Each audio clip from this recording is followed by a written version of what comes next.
you're going to be learning over the week. It might sound a little bit overwhelming to learn.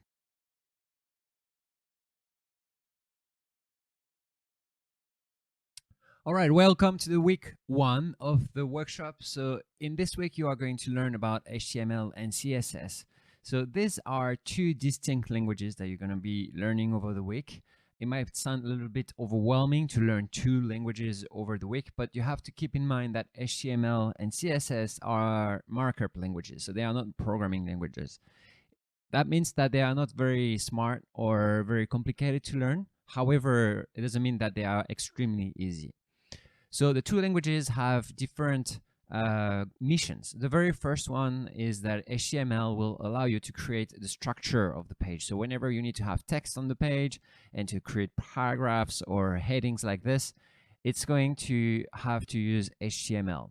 The second language that you're going to be using is CSS. So if you want to change the color of something on the page, or if you want to change the styling, you're going to have to use CSS. Like here, if I want to make this red, I just change the color in CSS in my code, and then you're going to learn this. Of course, what I'm doing right now, there's no way you can understand what you see, the code that you see on the screen, because you've never seen HTML, CSS before. You might have seen it and it might look a little bit familiar, but you're going to be learning everything step by step from HTML to CSS this week, and it's going to be a lot of fun. At the end, you will have homework, but before this, for each section, you will have a challenge to complete. You will have two types of challenge. The first type of challenge is you're going to have to work in CodePen. CodePen is a website for absolute beginners where you have to enter some code. So the way it works is like this. So you go to codepen.io, and then you will have to create an account. So here I have an account. I'm already logged in. So make sure to be logged in, and then you click on pen, where this is what I did here. I just clicked on pen on the left side. The user interface might be a little bit different for you, but basically what you should end up with is having a page where you have three different sections here: HTML, CSS, and JavaScript.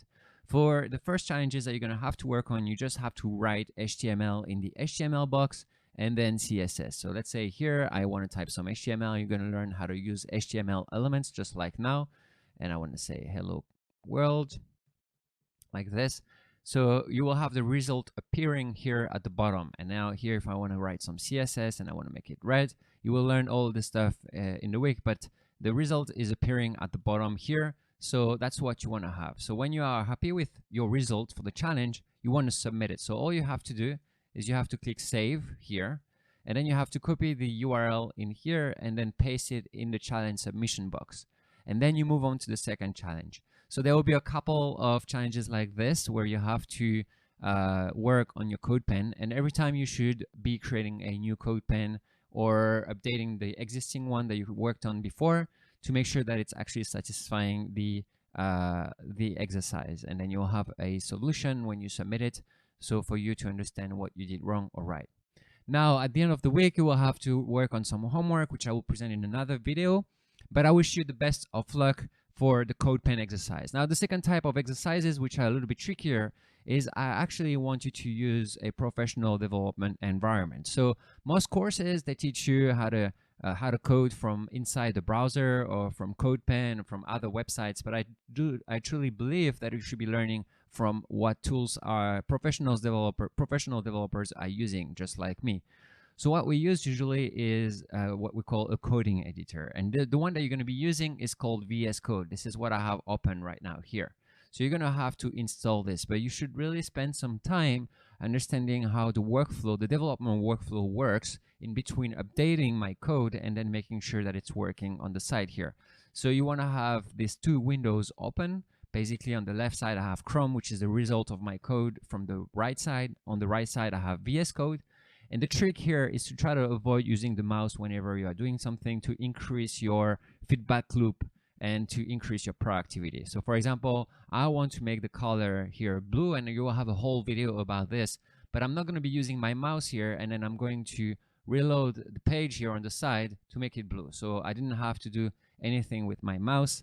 I promise, I swear I didn't use my mouse. So try not to use your mouse when you are coding with VS Code and then the HTML page, so you can increase your productivity. Installing VS Code can be a little bit challenging at first just to set up the workflow because you have to create a file. A couple of mistakes here is that a lot of people are not naming their files correctly, so you have to have the HTML extensions, just like here in lowercase, so don't try to mess up with the extension. You can call the files just whatever you want, like index.html or week1 or HTML, like exercise.html, stuff like this. The other thing that you need to set up, and this is very important, is you need to have Prettier that is installed, and I'll show you how you can do this. And you need to make sure that you have this green check here, or this check, it's not green, that is actually saying that your code is right. If you have a cross, if it says that you haven't, if you don't have the check, you can click on it and it will tell you what mistake you have, although it's pretty unreadable. It's pretty hard to read, but usually something is wrong in your code. So I will show you an example. If I forget to close this here, you will see that now I have a cross. So when I click on it, it will kind of tell me a bunch of error messages. You have to scroll up a little bit, but it will tell me that something is wrong. Line 25, so I will have to look at it and then investigate it and then close this, right? Another mistake that I've seen very often is the fact that you don't save your file. So what you will do is that you change something and then you reload the page and then the change doesn't happen. So let's say I'll make this green and then I go here, it doesn't reload. Although I have something that is called that is saving my files automatically, but for you might not have this. You have to save your file before you reload the page. It's very important because if you don't save your file, it's not going to be replicated here. Also, very often another mistake that I've seen is that you don't have this file that is actually open on the Chrome. You are opening another file. So because you kind of create another file somewhere else and then you are not actually, you want to make sure that this code here is the same as that code. Okay. So also you will be learning about how to use the developer tools. This is something that is very useful for people who are working in marketing, but also people who want to become developers. It's very important that you learn how to use this really well because it will help you a lot. So you can actually tweak the HTML in real time in here and see how it would look like. You can even change it in real time. I could do this on an Instagram account, for example. So I could go to Instagram here, and this is a fake account, but I could actually inspect this and then change things along the way. So I could say that this account is actually called UpLabs, and then I could say, I could change this comment.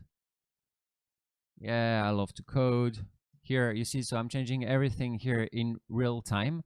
And this is very interesting to learn because you can actually take screenshots of things and then send it to some people you're working with. And I really highly recommend you to learn how to use the developer tools. This is something that is usually underestimated. So, and it will also help you a lot doing your homework when you have to replicate a page and rebuild it at the end of the week. So this week is quite a lot of learning, so make sure to block some time without interruption and to have a lot of fun learning how to code. So I wish you the best of luck. Again, you have a lot of challenges and a lot of homework to work on, and I'm going to change this to an actual something. So here, that's a much better heading. And the most important thing is to have a lot of fun while learning. So, and if you have any questions, we are here to help. Thank you very much for watching and the best of luck.